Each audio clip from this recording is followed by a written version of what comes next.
So today we are going to discuss another problem on an epicyclic gear train. Now in this problem we have three gears. Gear C and gear B are an external gear. Gear A is an internal gear. It is having an internal teeth. C and B are having an external teeth. Now as per the question given, gear A has 72 teeth and gear C has 32 teeth, and gear B is in contact with the gear C also and gear A also. This is an arm K which rotates in an anti-clockwise direction with an 18 rpm.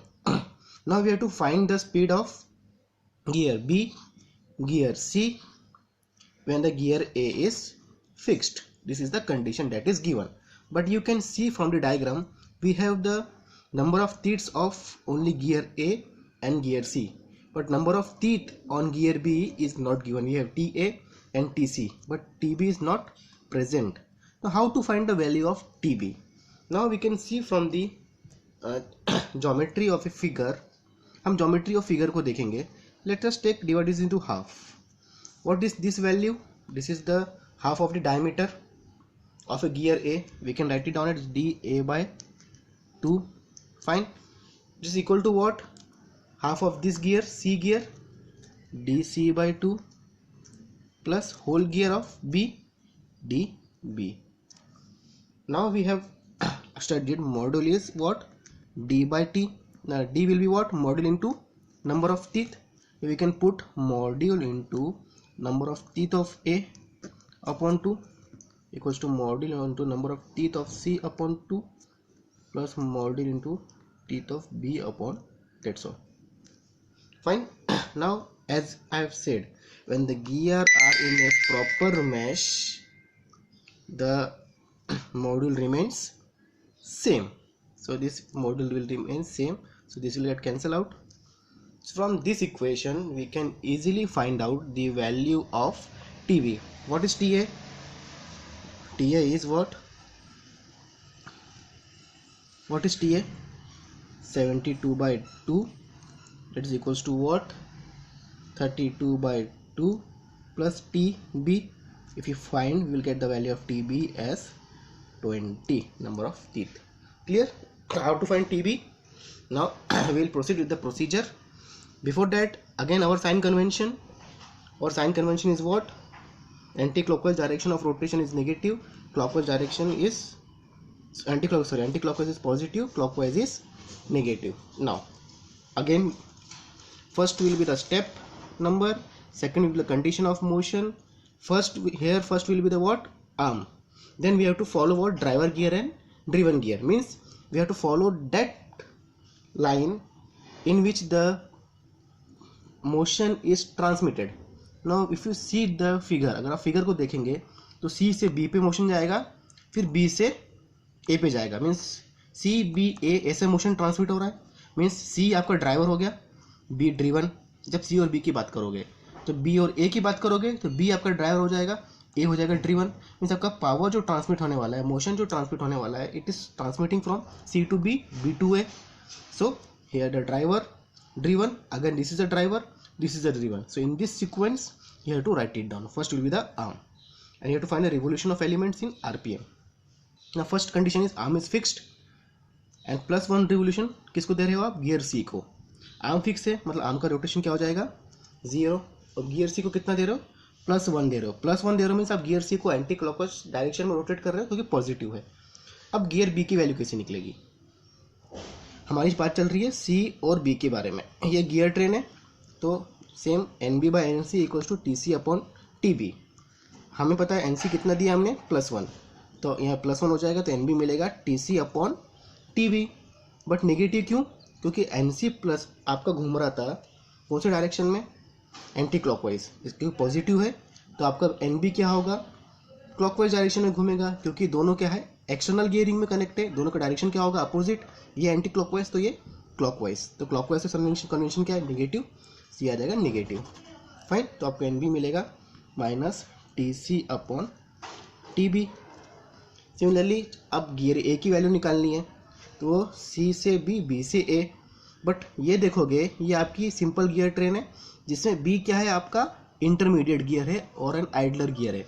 मैंने जैसे आपको बताया था हमारे previous lecture में gear trains के introduction में कि आइडलर आपके स्पीड रेशियो पे इफेक्ट नहीं करता है, डायरेक्टली आप ड्राइवर और ड्रिवन गियर को ले सकते हो।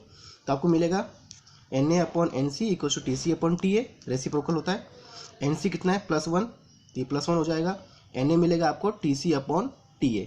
सेम NC क्या है आपका +1, मीन्स आपका NC plus means anti clockwise घूमेगा। और B इसके कांटेक्ट में है एक्सटर्नल गियरिंग से, तो B किस में घूमेगा क्लॉकवाइज। और B और A फिर से कांटेक्ट में है इंटरनल गियरिंग से, तो इंटरनल गियरिंग में डायरेक्शन रोटेशन क्या होता है सेम, तो मीन्स B का क्लॉकवाइज है तो A का भी क्या होगा clockwise, means C anti clockwise, B clockwise, A clockwise, means C और A दोनों आगे क्या होगा अपोजिट, तो ये एंटी क्लॉकवाइज था और ये क्लॉकवाइज, तो इसका डायरेक्शन क्या होगा, सॉरी साइन कन्वेंशन क्या होगा नेगेटिव, सो यहाँ पे नेगेटिव। आप चाहे तो आप इसको स्टेप बाय स्टेप करके भी आप वैल्यू निकाल सकते हो। जैसे पहले आप NC और NB को ले लो, NC/NB इक्वल्स टू TB/TC ले लो, फिर आप बात करोगे B और A की, NB/NA TA/TB, दोनों को मल्टीप्लाई करोगे जैसे हमने देखा था गियर ट्रेन्स के थियरी में, जिससे आपको मिलेगा NA/NC equals to -TC/TA। Clear, again यहाँ पे मिल गया आपको -TC/TA। ना क्लियर है। अब हम सिर्फ फोकस करेंगे हमारे डायग्राम पे और हमारे टेबल पे। अब आर्म फिक्स्ड है, अगेन फिर 0 multiply +x to all element, तो ये +x आ जाएगा, -x TC/TB -x TC/TA। Adding +y revolution to all element, +y +y +y +y, total motion इसका क्या होगा +y, इसका हो जाएगा x + y, इसका हो जाएगा y - x TC/TB, इसका हो जाएगा y - x TC/TA। इससे हमें सबका RPM मिल चुका है। क्लियर, अब क्वेश्चन पे जाते हैं। क्या बोल रहा है, gear A is fixed. Gear A fixed है तो गियर A में कोई RPM होगी नहीं, तो गियर A फिक्स्ड है, तो यहाँ पे ये गियर A का RPM है, तो हो जाएगा, नीचे आ जाइए देखते हैं।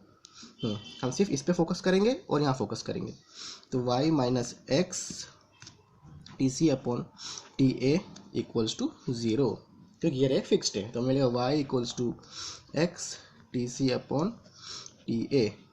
क्लियर।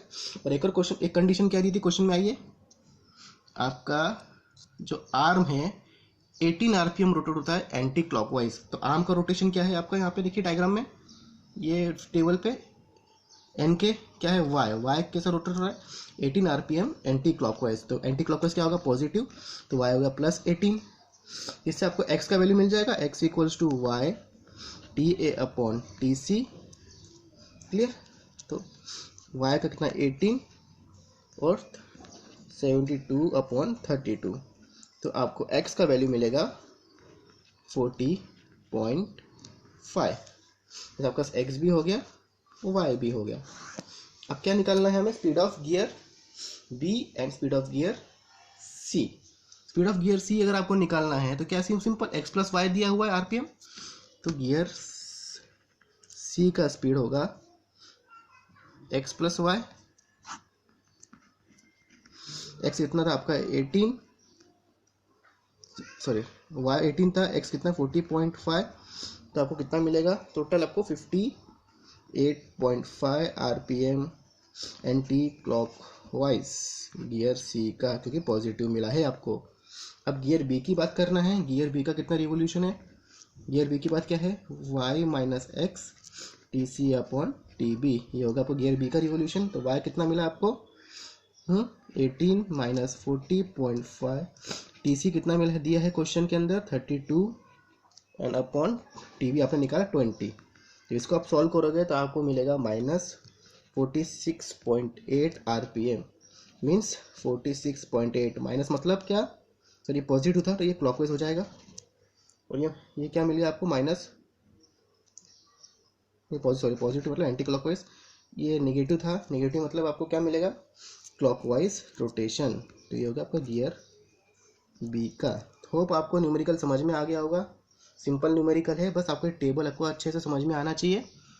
आपको साइन कन्वेंशन पता होना चाहिए, और एक्सटर्नल गियरिंग में डायरेक्शन अपोजिट होता है, इंटरनल गियरिंग में डायरेक्शन सेम होता है, जिससे कि इसके थ्रू भी आपको साइन कन्वेंशन प्रॉपरली चेंज करते आना चाहिए, और ये कंडीशन जिससे आप नंबर ऑफ टीथ निकाल सकते हो। क्लियर? होप आपको न्यूमेरिकल समझ में आया होगा, और लाइक करें, सब्सक्राइब करें चैनल को, दोस्तों के साथ शेयर करें, और आगे और फर्दर वीडियोस के लिए आप हमारे साथ बने रहें। Thank you.